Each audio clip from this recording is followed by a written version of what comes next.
میرے بھائی ہم نے رمضان کو سمجھا ہی نہیں. اصل بات یہ ہے رمضان ہمیں پابندی کروانے آتا ہے. اصل چیز یہ ہے کہ دیکھیں پابندی کیا چیز ہے. پابندی کو سمجھیں پہلے. اس طریقے سے سمجھ لیجئے بات کو کہ ہم اپنے بچوں کے لیے جب ان کی عمر ہو جاتی ہے 3-4 سال یا جو بھی عمر ہوتی ہے اسکول کے لیے کتنی تک و دو کرتے ہیں. ادھر دیکھنا ادھر دیکھنا، اس سے مشورہ کرنا، دوستوں سے، گھر والوں سے، اور پھر ایک لمبی محنت کے بعد کوئی ایک اسکول ہم سلیکٹ کرتے ہیں. اسکول کو سلیکٹ کرنے کے بعد ایک مڈل کلاس فیملی ہو تو بیچاری پیسے جمع کرتی ہے، بیسیاں ڈال کر پورا اس کا ایڈمیشن کا جو خرچہ ہوتا ہے، کتابیں کاپیاں خریدنا، اسٹیشنری خریدنا، بیگ تیار کرنا، ساری چیزیں کر لیتے ہیں. یہ ایک لمبی محنت ہے کہ یہاں پر معاملہ ختم ہو جاتا ہے.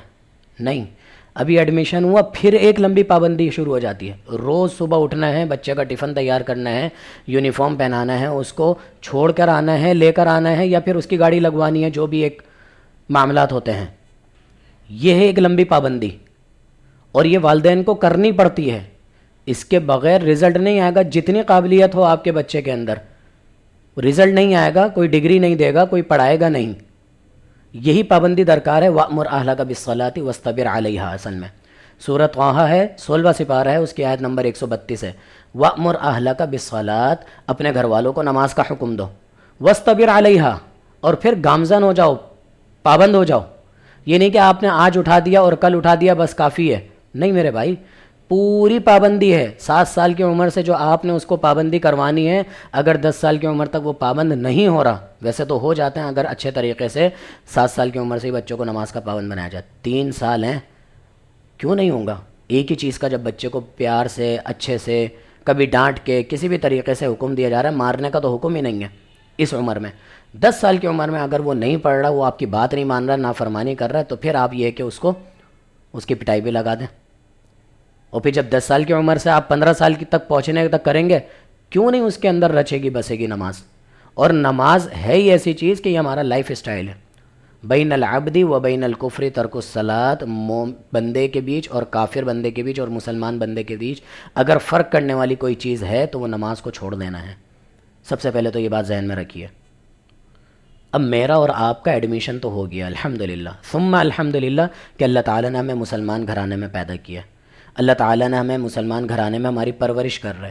لیکن اگر میں اور آپ اپنے آپ کو دینی احکامات کا پابند نہیں کر لیں گے، جیسے کہ میں نے بتایا کہ صرف ایڈمیشن ہو جانا کافی نہیں ہے، یہ اللہ تعالیٰ کی بہت بڑی نعمت ہے، لیکن کافی نہیں ہے. تو مجھے اور آپ کو اپنے آپ کو پابند کرنا پڑے گا. اور نماز کا پابند خود کیسے ہوتا ہے؟ کون شخص اپنے اولاد کو نماز کا پابند بنا سکتا ہے؟ یہ بات سمجھ لیجئے. 11 بجے 12 بجے ہمارے کراچی کا یہ حال ہے کہ یہاں پر دکانیں کھل رہی ہوتی ہیں، آفیسز جو ہیں وہ 9 بجے کھل جاتے ہیں. ہم کام کے اندر ہیں، بے انتہا مصروف ہیں. ظہر کی اذان ہو گئی، سارے کام چھوڑ کر آپ نے نماز کی طرف مسجد میں آنا ہے.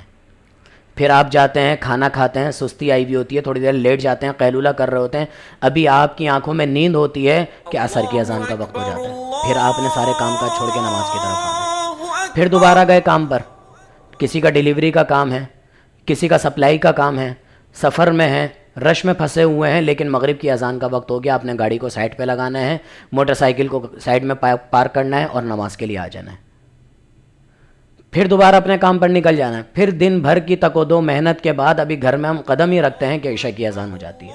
پھر آپ نے مسجد کی طرف آنا ہے، نماز پڑھنی ہے، اور پھر کھانا کھا کر بیوی بچوں کو ٹائم دے کر میری اور آپ کی روٹین کے اعتبار سے ہماری ابھی نیند بھی پوری نہیں ہوتی، اور پھر فجر کی اذان ہو جاتی ہے اور ہم نے پھر فجر کے لیے نماز کے لیے آنا ہے.